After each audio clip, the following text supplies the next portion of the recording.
week and let freedom ring, or at least the free stuff, news, and a tip on the classics. I'm Phil, I'm Casey. and this is Developer Antics. So Phil, do you Yes. think that second factor or in Authentication. two-factor authentication is the second factor enough security? Generally, I think it depends on how that second factor is. We've Okay. discussed some of the merits of two-factor authentication Right. and like SMS and how it's better than nothing usually, Right. but it's got problems. What has happened is Microsoft has decided that you know what, passwords are for the birds. Yeah. What you should be able to do is use your app on your phone to say, yeah, that was me, and log in. Yeah, that reminds me of the way Blizzard changed their Right. authenticator. Yeah. And Authy, actually, if you're setting up another account, another device, you can use a previous device to say, yes, that's me, and it'll kind of authenticate and that way. it'll let you in. I think the problem you run into is there still needs to be an initial setup. Right. Yeah. I feel like, So I don't know how you're doing that. you know, I didn't read far enough into this to Yes. really know whether or not the details of the initial Mhm. setup. Right. But they are going to ditch the username and password. Well, the password portion. Well, and Microsoft's been moving that way. So They have. Windows 10, they did the draw the picture. Right. They did the just enter in a pin code. So they've been kind of switching away. So it's like you use a password once for initial setup, and then once you've done that, you use a pin code or a picture or an app. Yeah, and I guess Yahoo's been doing that, and we know how that worked out for them. So I guess that's Yeah, kind they're of still what in business, right? Anyway, well, I'm kind of concerned a little bit about this, but we'll keep an eye on this and see if this develops into anything. But I just thought it was kind of interesting that they wanted to ditch the password. Yeah, that is interesting. It's kind of strange. Mm-hmm. My MasterCard actually kind of agrees with them in a way. Yes. They want to ditch the PIN in favor of the print. Right. So MasterCard has released it's a dip type. That's what I always hear them called, the chip, the EV chip. Yes. They call them the dip type card. You dip it instead of swipe it. Interesting. But anyway, it's a pin type card, and you put it into the unit, and you put your thumb on this fingerprint scanner. So really, it's a biometric. It is. It's a biometric pin. Gotcha. Instead of putting in the pin. One of the things that concerns me about this is recently someone released what they call the master print. Really? And it's 68% accurate. Ooh. It's one fingerprint that can lock 68% of devices. Wow. With this one false print. That is frightening.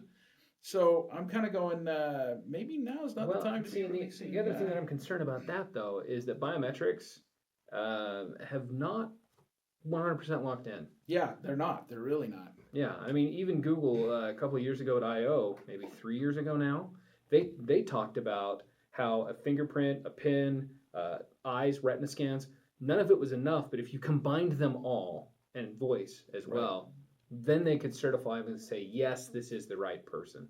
So this might be a step in a better direction or a new direction. But I don't know that we're there quite yet. And kudos to MasterCard though for at least for trying something new. I mean, we love credit card tech. I mean, this is my bread and butter. Well, and we always talk about like when Visa does the whole, hey, it's a payment ring. Exactly. It's awesome. Just pay with your ring. Punch the ATM and money flies out. I mean, any kind of new technology around payment, I always love. Right. So I'm with you. I mean, good for them for trying something new. Absolutely. I just am kind of curious about how this is going to go. Yeah, and really how they're going to secure it. Like what extra level of protection did they add on top of it to make it different? Right. I thought this trend was dead, but I'm apparently wrong. Two guys are accused of camcordering The Fate of the Furious. And the only reason why this is in here is because it's The Fate of the Furious, let's be honest. That's true, and that's a good reason to put anything in the news. Wonderful movie. But here's the only thing. Yes, this still goes on, and it's weird to me. I don't know, but it's still a thing. And I haven't completely read this story yet. So there's different ways you can record, right, in the theater. So these guys used the chest harness. Oh, really? So it was one of the poor. Oh yeah, it's going to be terribly shaky cam. It's what's called a cam. Yeah. So if you're into that type, right? There's the cam, there's the telesin, which is what you actually want, and then there's the straight up, digital copy rip, which seems to be harder to get. The telesin is where the camera is sitting next to the projector in the booth, So and it's plugged into the soundboard, so you get good sound. The picture is either a little washed out or it's Right. not bad, but you don't get the coughing, the laughing, the fro, or the someone walking by, the Right. screaming. No, kind of a thing. these are the low key, and it goes back to the It's whole thing. hilarious. I'm almost certain that someone has a high quality rip available on some torrent somewhere. So Probably. why would someone bother camming? I have no idea. Like why?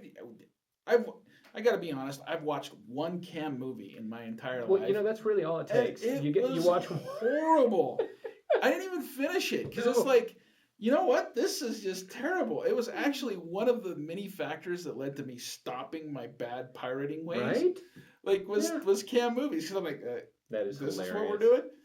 Like this is it's not worth it. It's not worth it. At that It's point, like you've the spent worst enough crime I've time ever committed. Yeah, on bandwidth, and you were punished enough by even having to watch it that it's like, no, I think I'm good. Paid my time. I'm done.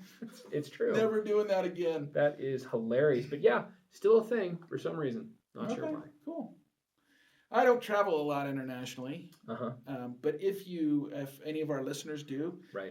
make sure and pay attention to your bank statements. Apparently, a large number of international hotels, 1,000 hotels were hit by a data breach, including credit card data. So yeah. So and originally you may have been contacted. The report was that only 12 had been hit, but it's over 1,000.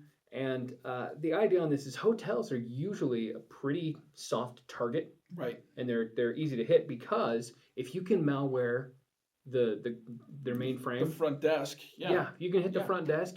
Every transaction, everyone who checks in or checks out, that's the first thing to do: swipe the card. Right. Even if it's not necessarily to pay right then, it's incidentals, or it's I reserved it on this card, but I need to run this card, or there's a whole bunch of different ways. They can do. Maybe you. So this happened to me once. I was just like wicked thirsty, and the airport was actually like a good hour away. And so I was like, you know what? I'm just gonna get a bottle of water, even if it was $3. I was like, it's worth it. I mean, sometimes it is. I pulled out the card and just hit it real quick with a different card than I actually reserved the room on. Right, and that's 2 cards, and that's not two. That's not uncommon. Right. And the other thing is unlike Arby's, which I mean, come on, guys. Did you need to keep the credit card data? Yeah, I'm looking right at you because that was dumb. That was dumb. Like the transaction's done. That it's over, right? Like right then, charge the card, and be done. Don't store the card forever. You don't want it. Hotels need to store it for at least 24 hours. They do. Because they got to wait until the person leaves before the payment really hits. And there's different ways. If you're in a hotel, though, there are different ways around this. You can tokenize the information. You can still get it off, tokenize it, use someone else who's going to go ahead and encrypt that, store it, and hit the card when the auth actually needs to go through. Right. Now, I understand that may be difficult if you're doing reservations 6 months out because your auth's going to be bad by then. But at the same time, you can at least do an initial auth, say, yes, this card is good. Make the reservation. When they show up, that's when you get a new auth or you re-auth, right? Right. Well, actually, it would be a new auth with the card, and then you're good to go. But yeah, I mean, we've talked about security and other things. This is another reason why some people opt to get a specific travel card, right? And that is the card they use when they travel and nowhere else. Because if a charge shows up on that randomly, they'll know. And that's actually how I roll. I have one card that I use when I travel, and then that way, when a charge shows up, it's a good way to be pretty secure, right? Like that's not your everyday card that where a charge might slip until you have to pay the. Absolutely, or it might not be. Some thieves are smart where they'll slip in a couple of small charges, right? Just to see if you notice. Exactly. And so it's something you should do. Just protect yourself. Be smart. Something we talked about several episodes ago. Mm-hmm. At the time, it was specifically Google. Yeah. This time, the Unicode domain name has hit Apple.com. Yes. Well, and the one that hit Apple, wasn't it someone just proving a point that it wasn't real Apple? Yes. Okay, because they didn't just hit Apple. They did Apple, Best Buy, and I think they did Google. Right. So it's coming back up, and the point is you need to really pay close attention to the whole domain and really what it is. And the problem was Firefox. They actually had to push a patch, and Chrome is currently pushing it. It's in Canary now. Mm-hmm. It's supposed to go live next week, and the problem is you have a bad URL, but the browser goes, "Oh, that's Unicode," and so it strips out the piece, so you can't actually see it. It fixes the URL for you. Yes. Yeah, it's kind of a bad thing, but we've already talked about it, but it's just coming back up. So hopefully very soon they'll be able to Should be if you're using Chrome, you should have like a week's wait, and then you'll get the new patch, and you'll be better. You'll see those. If you're domains curious, the right way. if you get an email and you think it is from Chrome or something, for the moment, go ahead and fire up Firefox, paste the link in there, because Firefox they've broken it now, so that it'll at least show if it's in a Unicode domain. The other option is don't click the link. Yeah. Go to the domain. Absolutely. Yourself. And try to get through your account that way. That will always secure you. Yep. You're not going to get to these the right look, but the wrong actual account. Right. Well, and here's the thing I'm super nervous about. I'm checking the clock. We're good on this. I can tangent for a minute. We're good. So the thing that I just kind of also wanted to throw out there, which is interesting, is right now if you're signing into Google services, which I've been signing in a lot today, right, it pops up and says, "Watch for our new look coming soon." And this actually terrifies me in a way, because I know whatever they're going to push is going to be better, and it's going to help protect. But there's going to be a gap. There's going to be a small window there where all these scammers are going to be like, "Ooh, let's copy the new look," or they're going to do something to try to send out a whole bunch of things. And so if you get something in your email, probably from Google here in the next week or three, that says, "Hey, come check out the new look of Google sign-in. Click here to see it." Don't do it. Don't click there. Just if you want to see it, go sign into Google. It's pretty simple. Easiest way to do that is just sign out and sign back in. Exactly. Or open up an incognito window. And then or sign in. Private browsing. Exactly. Whatever one that is for your particular browser. Absolutely. Yeah. Speaking of browsers. Yes. There's a rumor, and it was hard to source, okay? So like I found several sites running this rumor, but I could not find their sources. Like I couldn't trace, and nobody's saying this is where we got it. Really? Everybody's running with it, but nobody's saying this is where we got it. So this is potential fake news. This is very potential fake news. Okay, good to know. We like the disclaimer. Chrome is going to build an ad blocker into it, baked in. You'll get an ad blocker from Google. Okay, I just want to throw out a couple of things. Okay. The reason why this feels like really good fake news is first, it involves something that's real and legitimate. Okay. Second, it involves something that you might like or that's kind of shocking. Right. And so it's believable. And third, it's really easy to share. Okay. Okay, but here's why I think this may not be completely accurate. Okay. Google doesn't want to block ads. See, and here's where I'm going to come back and say, no, I think they do. They don't want to block their ads. Yeah, that's true. And the more people who install a third-party ad blocker that blocks their ads, right, the fewer people that see their ads. So I believe this. So you think I think this could be legit model? Because they actually, everything that every single one of them says almost the same thing, which is Google's not going to block all ads. They're going to block ones that are unacceptable to the user. Right. So the Coalition for Better Ads is what you're going after, right? Right. So this is ads that have the interstitials. Safe. We don't pop up in the screen. We don't play video full volume. We don't play audio. Exactly. Right. Kind of a thing. Instead, they're going with hey, these are the little ads that are non-intrusive. There might be movement once every 20 seconds, right, or something that's at a much more acceptable level than just constantly going crazy. Exactly.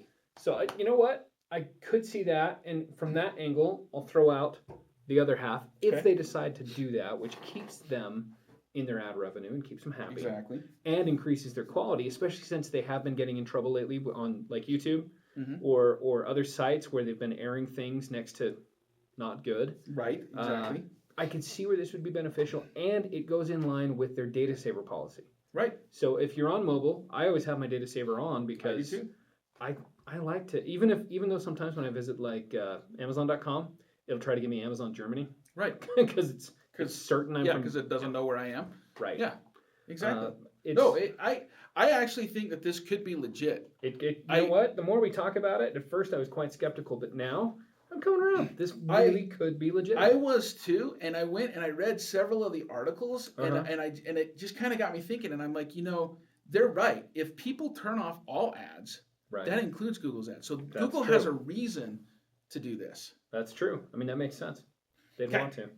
So, the reason for our title and why we You you space just that down fixed if it. that's okay. Round on. The reason why we call this the Freedom is because That's right. Apple today decided to give away all of its first-party apps free. So we're talking about the iWork suite, Right. and you can go get them for free now. They It's- were always free for new iPads. Yes, and if you stuff, bought new but- hardware, you got it. But if you didn't, you were out of luck, and it was like between $30 and $50, and that included GarageBand, all the other apps I don't use. Pages, Yep, those ones. Numbers, The presentation one, which is not just called presentation, Keynote. Keynote. It's called Keynote. Okay. Anyway, yeah. all of those are free. Go get them If you don't have them, if you don't have them. In fact, right now, they're just pretty awesome. open up the App Store and boom, there they are. They're like Free. the top. They're like the top thing right now. Yeah, top downloads.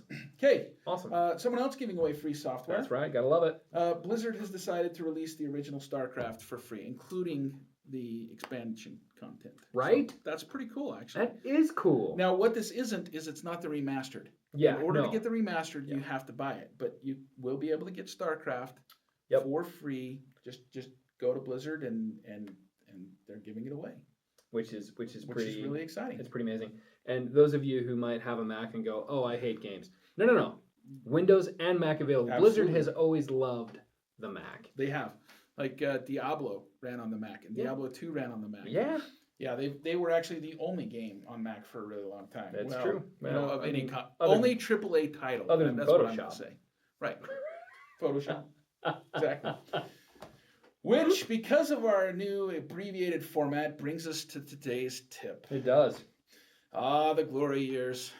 When an 8 megahertz processor and 1 megabyte of RAM was enough for anyone. Black and white display? Oh, you know that's what you want. Oh yeah. It's The vivid. Internet Archive has released tons of classic Mac applications and games for you to Yes. use in browser. So you can actually Yes. go there in your browser Yeah. and power on a virtual PC, Absolutely. which is the Mac Classic is That's the PC right. that you're powering on, hmm and use these apps and games. It's fantastic. I mean, It's cool. I went and played Rogue.